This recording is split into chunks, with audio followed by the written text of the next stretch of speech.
Okay, so I'm going to talk a little bit about creating a character sheet. And in order to do that, I will have to talk about ZBrush's document space. It's a little bit strange, like many things in ZBrush. Unfortunately, this feature, there's a feature in ZBrush that used to work in other editions, and I think is sort of a bit broken now between Photoshop and ZBrush. But we used to have this thing called ZAppLink, and just below ZAppLink properties. So what I would often do, whether I had a sculpture or a character mesh, is make a character sheet, usually for clients or people who are sort of supervising the work being done. And so what you used to be able to do is simply click front, and it would generate a back snapshot of your character. You go to the right side and go right, and it would generate a left, and then you could do a custom 3/4 view, which I would usually do in perspective. And so perspective is usually good for kind of a larger render of what your character is going to be. So we'd sort of see it a little bit more true to the view that we'd see it in something like Maya or in our animation project. So I'd go to custom, and then simply you'd click character sheet. It would run through all the snapshots and send them out to Photoshop. Unfortunately, like I said, this has been broken in the last edition or two of ZBrush. So if you want to demonstrate whether your character is in wireframe, and in this case, if I'm doing a wireframe presentation, I could usually do skin shade or flat color. Skin shade 4 is usually fine. I would turn off perspective, and then I could position the character. So depending on how many screenshots you want to have, what you can literally do is kind of just do it within the viewport of the document space.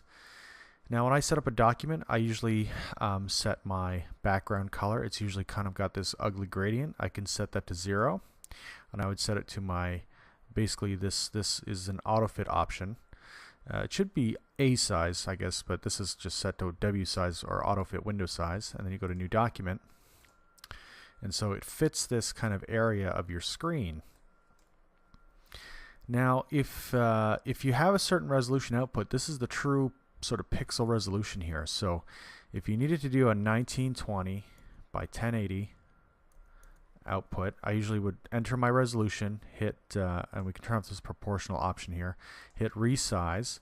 It's going to do some weird ugly stuff to the document, and we do need to clear the canvas. So for that, it's Control N, drag out your model again, hit T. Now it may look like we're seeing the full resolution of the document, but it's actually going beyond the resolution of what this window can show. So in order, this is again, it's a little tricky, but in order to see the whole document, you have to go into document space, right? Document, and then go to zoom. This is different than the 3D zoom. 3D zoom actually brings your camera closer or further away from the mesh object. This actually zooms in and out on the document. It's kind of like hitting Control 0, Control plus or minus in Photoshop, where you can kind of zoom into the pixels or zoom out to see the full picture. Now, again, because of the color scheme that I have set up, it's a little bit hard to see. So I'm going to just use this little button at the top of ZBrush where I can just kind of switch color interfaces. So now when you see me zoom in and out, you can see how I'm looking at the whole kind of document. So I'm going to just zoom in enough so I can see the width of the document, the full width and the full height. So to rotate around and to snap to a view, you left click and drag and then hit shift, and it'll sort of snap as you hold shift and let go, right? Let go, hold shift, let go, rotate, hold shift. And again, I've turned off perspective. So a lot of times for character sheets, I like things to be not in perspective. So this works whether, if you want to show off your wireframe, if you want to show off your polygroups or not, you can turn that off or on.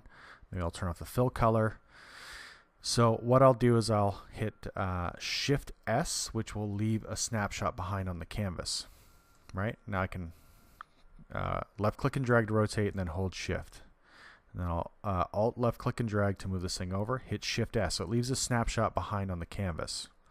Shift S. So this is kind of my alternative workaround for this. And then let's say we want to, yeah, I really can't stand this interface color, so I'll switch back to my default here. And then I can kind of, let's say, bring this thing in at a 3/4 view. And then hit Shift S. Or if you actually leave it there and go to Document, Export, I'm just going to do this onto the desktop. So it's going to just export to the desktop. So where was that ZBrush document?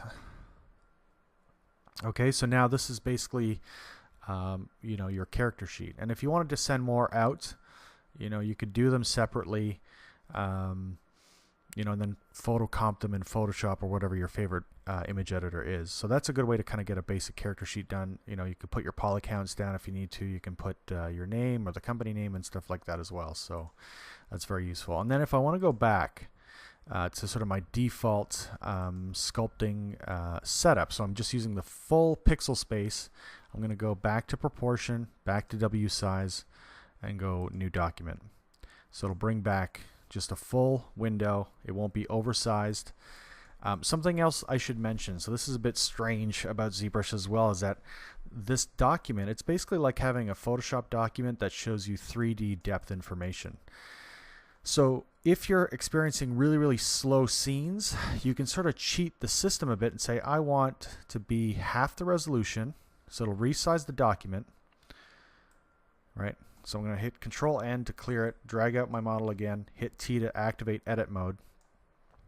And then you can go to document and zoom in so that fills the space. Now it is harder to work this way, but if you're working on a really old machine, a machine that maybe you're pushing hundreds of thousands of polys and you just need to get every ounce of power out that you can kind of work at this half resolution and begin to push limits of your machine. So if it's really, really lagging, maybe you've got tens of millions of polys and it's just starting to chug, this is kind of like one little tip or trick that can allow you to kind of get more power out of ZBrush.